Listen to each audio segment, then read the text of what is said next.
Hi hello नमस्ते. मी पूजा. मी आणि बरंच काही या यूट्यूब चॅनलवर तुम्हा सगळ्यांचं अगदी मनापासून स्वागत करते. तर आज मी तुम्हाला कोबीपासून खूप जास्त छान अशी एक रेसिपी दाखवणार आहे. तुम्ही व्हिडिओच्या सुरुवातीला म्हणजे थंबनेलला पाहिलं असेल की आपण एक स्पेशल तडका देऊन कोबीचा काहीतरी नवीन पदार्थ तयार करतोय.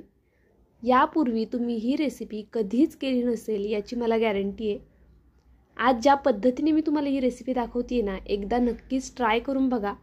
अगदी सगळ्यांनाच आवडेल आणि जेव्हा कधी तुमच्याकडे पाहुणे येतील ना, तेव्हा आवर्जून तुम्ही नाश्त्यासाठी हीच रेसिपी कराल आणि जेव्हा पाहुणे नसतील तेव्हा घरामध्ये जेवणासाठी म्हटलं तरी तुम्ही ही रेसिपी कराल. एवढी छान, सोपी आणि कितीतरी पटीने चविष्ट ही रेसिपी तयार होते. तर बघा, जेवढ्या क्वांटिटीमध्ये आपल्याला हा पदार्थ करायचा आहे तेवढ्या क्वांटिटीमध्ये कोबी घ्यायचा. इथे मी मोठा कोबी होता, कोबीचा चतकुर भाग असा कट करून घेतलेला आहे. आणि बघा, थोड्याशा बारीक बारीक ह्याच्यामध्ये अशा फोडी करून घेतलेल्या आहेत मी कोबीच्या. ओबडधोबड असाच आपल्याला कोबी कट करून घ्यायचा आहे सुरुवातीला. पाहू शकता अगदी या पद्धतीने. तर इथे संपूर्ण कोबी मी अशाच पद्धतीने कट करून घेतलेला आहे. तुम्ही जर माझ्या चॅनलवरती नवीन असाल आणि अजूनही चॅनलला सबस्क्राईब केलं नसेल तर पटकन एक सबस्क्राईब करा. त्यासोबतचं बेल आयकन सुद्धा प्रेस करा, जेणेकरून माझ्या व्हिडिओचं नोटिफिकेशन सगळ्यात आधी तुमच्यापर्यंत येईल. तर बघा, आता हा कोबी मी मिक्सरच्या भांड्यामध्ये घालून वाटून घेणार आहे. खूप असा पेस्ट करायची नाही आपल्याला, थोडा असा दाणेदार क्रश असाच आपल्याला हा कोबी वाटून घ्यायचा आहे. तुम्ही हवा असल्यास चॉपरमध्ये फिरवलात तरीसुद्धा चालणार आहे. तर बघा, इथे मी एक भांडं घेतलं आहे आणि यामध्ये जो आपण मिक्सरला फिरवून घेतलेला कोबी आहे ना, तो काढून घेऊया आता. तर बघा, पाहू शकता तुम्ही, खूप जास्त असा बारीक नाही वाटला आहे मी, जरा असा दाणेदार असाच आहे. तर याच पद्धतीने आपल्याला कोबी मिक्सरला वाटून घ्यायचं आहे. बघू शकता, म्हणजे कसं खातेवेळी थोडासा दाताखाली असा ह्याचा कण आला ना की खूप छान लागते ही डिश. त्यामुळे असाच आपल्याला कोबी संपूर्ण वाटून घ्यायचा आहे.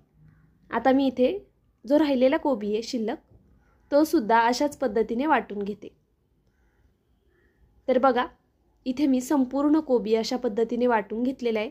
यामध्ये आपल्याला मिरची वगैरे लसूण बिसून काही सुद्धा घालायचं नाही आहे वाटताना. पाहू शकता तुम्ही. आता आपला कोबी वाटून झाला आहे. आता स्पेशल जी फोडणी आहे ना, ती पटकनी तयार करून घेऊया आपण. खूप सोपी रेसिपी आहे आणि एक खमंग पण आहे ह्या फोडणीमध्ये, त्यामुळे ही रेसिपी अजूनच रुचकर होते. बघा, इथे तडका पॅन ठेवला आहे. पॅन छान गरम झाला. यामध्ये आपण तेल टाकून घेऊया. तेल तुम्ही तुमच्या अंदाजे कमी जास्त घालू शकता. मी थोडंसं जास्तीचं घातलं आहे, 1-2 पळ्या तेल मी इथे घातलेलं आहे.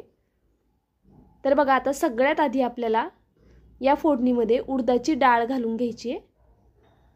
तेल छान गरम झालं की लगेचच मी उडदाची डाळ घातलेली आहे. त्यानंतरनं जिरं घातलं 1 मोठा चमचा इतपत. त्याचबरोबर आपल्याला ओवासुद्धा याच फोडणीमध्ये घालून घ्यायचा आहे. ओवा घातला की लगेचच यामध्ये आपल्याला पांढरे तीळ घालायचे ते फोडणीतच. गॅस एकदम बारीक ठेवला आहे बघा मी, गॅस फास्ट नाही करायचा आहे. त्यानंतर अर्धा चमचा इतपत हिंग घातलेलं आहे मी. आता हे सगळं छान असं मिक्स करून घेऊया. बघू शकता तुम्ही, तेल अगदी परफेक्ट गरम आहे. बघा, आपले जे तीळ वगैरे आहेत ते सुद्धा अजिबात करपले वगैरे नाही आहेत. गॅस बारीक ठेवायचा. तेल असं परफेक्ट गरम झालं की मगच फोडणी द्यायची, म्हणजे फोडणी व्यवस्थित बसते. तर पाहू शकता तुम्ही, आपली मस्त अशी फोडणी झालेली आहे. यामध्ये आता शेवटी आपण कोथिंबीर घालूया भरपूर अशी. कोथिंबीर एकदम घालू नका, थोडी थोडी करून घालायची, म्हणजे मग तेल बाहेर येणार नाही. जर तुम्ही सगळी कोथिंबीर एकदाच टाकली तर तेल पटकनी बाहेर येऊ शकतं. इथे मी 2 स्टेजमध्ये कोथिंबीर घालून घेतली आहे. तर बघा, आपली संपूर्ण कोथिंबीरसुद्धा घालून झाली आहे आणि कोथिंबीरीला सुद्धा तेलाचा छान असा चरका बसलेला आहे. आता गॅस बंद केला आहे. आता ही फोडणी आपण जे वाटून घेतलेला कोबी आहे ना, त्यावरती घालून घ्यायची आहे. फोडणी अगदी गरम गरम आहे बघा, अजूनही त्यातनं असं हे होतं आहे, म्हणजे उकळतं आहे तेल आतलं. आता ही गरम गरम फोडणी आपण ह्या कोबीवरती छान अशी घालून घेतली आहे. ज्यावेळेस आपण ही फोडणी तयार करतो ना, खरंच त्याचा सुगंध एवढा छान सुटतो घरभर.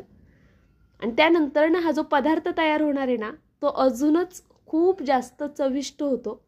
व्हिडिओ शेवटपर्यंत पहा. व्हिडिओच्या शेवटी एका अशा रेसिपीची मी लिंक देणार आहे जी ह्या रेसिपीसोबत खूप छान जाते। तर आता बघा सुके मसाले ॲड करते। सगळ्यात आधी धना पावडर घातलेली आहे, त्यानंतरनं लाल तिखट तुमच्या आवडीनुसार तुम्हाला कमी जास्त करायचं आहे। त्याचबरोबर थोडीशी हळद घालून घेतलेली आहे इथे आणि गरम मसाला घातलाय। गरम मसाला नसेल काळा मसाला घातला तरीसुद्धा चालणार आहे। त्यानंतरनं चवीनुसार आपल्याला मीठ घालून घ्यायचं आहे। मीठ थोडं जास्तीचं घालते मी, त्याचं कारण तुम्हाला कळेल। आता तुम्ही म्हणाले एवढीशा कोबीला एवढं मीठ घातलंय तर पुढे समजेलच। बघा भरपूर कट केलेली कोथिंबीरसुद्धा घातली आहे। पुन्हा आपल्याला फोडणीतसुद्धा कोथिंबीर घालायची आवर्जून आणि नंतरसुद्धा घालायची। आता इथे मी ज्वारीचं पीठ ॲड करते आहे। ज्वारीऐवजी तुम्ही तांदळाचं किंवा मग बाजरीचं पीठ ॲड केलं तरीसुद्धा चालणार आहे। ज्वारीचं पीठ मी इथे 1.5 वाटीला थोडं कमी इतपत घेतलेलं आहे आणि नंतरनं अर्ध्या वाटीला थोडंसं कमी इतपत बेसन पीठ घेतले। आता हे संपूर्ण जिन्नस आपल्याला व्यवस्थित छान एकजीव करून घ्यायचे। पीठ घालताना खूप जास्त घालायचं नाही, नाहीतर मग कोबीचा जो फ्लेवर आहे ना तो येणार नाही खातेवेळी। आता हे पीठ मळून नेमकं आपण ह्याचं काय करणार ते सुद्धा पहा।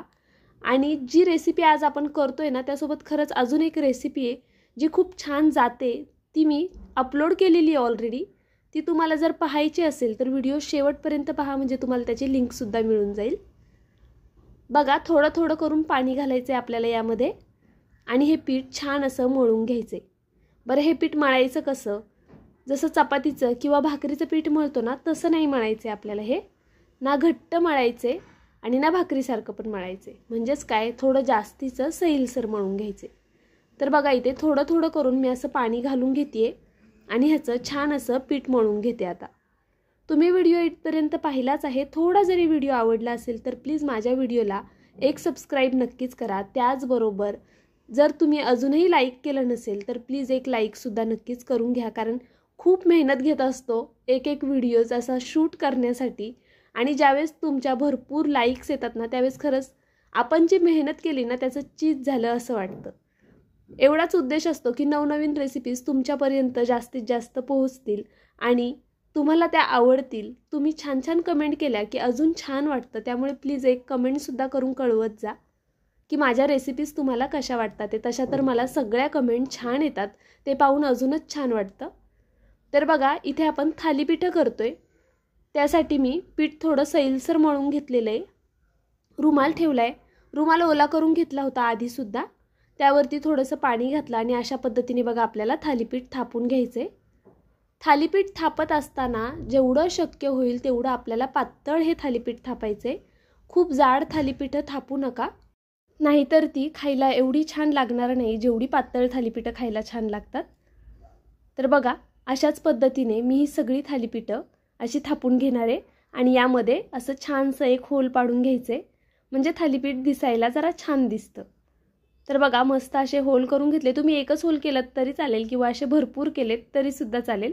मी सुरुवातीला एकच होल करायची, पण माझ्या मुलांना एकदा मी अशा पद्धतीने करून दिलं ना तर ते त्याच्यासोबत खेळता खेळता खात होते आणि पोटभरीचं खाल्लं, त्यामुळे मग मी भरपूर होल करायला लागले।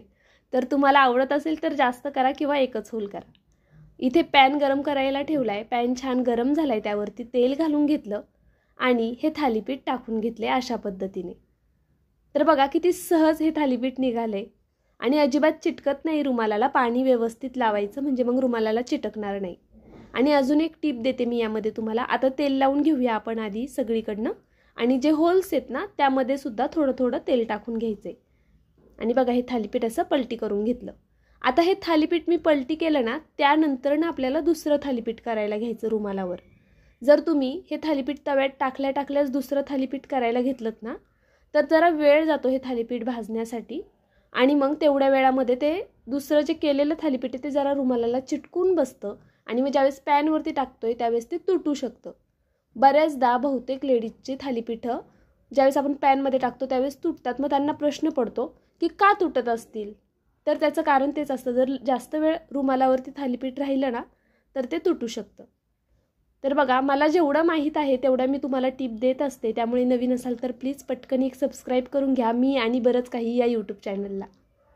दोन्हीकडनं सुद्धा छान असं खरपूस हे थालीपीठ आपल्याला भाजून घ्यायचे। बघू शकता तुम्ही अगदी या पद्धतीने छान अशी ही थालीपीठं मी भाजून घेणार आहे सगळीच।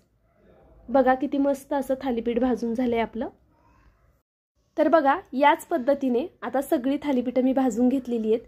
ही थालीपीठं तुम्ही चहासोबत सुद्धा एन्जॉय करू शकता, त्याचबरोबर ह्या स्पेशल चटणीसोबत। ही चटणी मी माझ्या दुसऱ्या चॅनलवरती अपलोड केलेली आहे आणि ह्या सुद्धा चॅनलवरती अपलोड केलेली आहे। मी दोन्ही सुद्धा चॅनलवरच्या रेसिपीची लिंक ह्याच्या डिस्क्रिप्शन बॉक्समध्ये देते आहे, तुम्ही नक्की चेकआउट करा, तुम्हाला सगळ्यांना खूप आवडेल। यामध्ये मी टोमॅटोचा वापर नाही केला आहे आणि ज्या दुसऱ्या चॅनलवरती रेसिपी अपलोड केली आहे त्यामध्ये टोमॅटोचा वापर करून आणि एक वेगळी फोडणी तयार करून केलेली आहे, त्यामुळे दोन्ही सुद्धा व्हिडिओ पहा।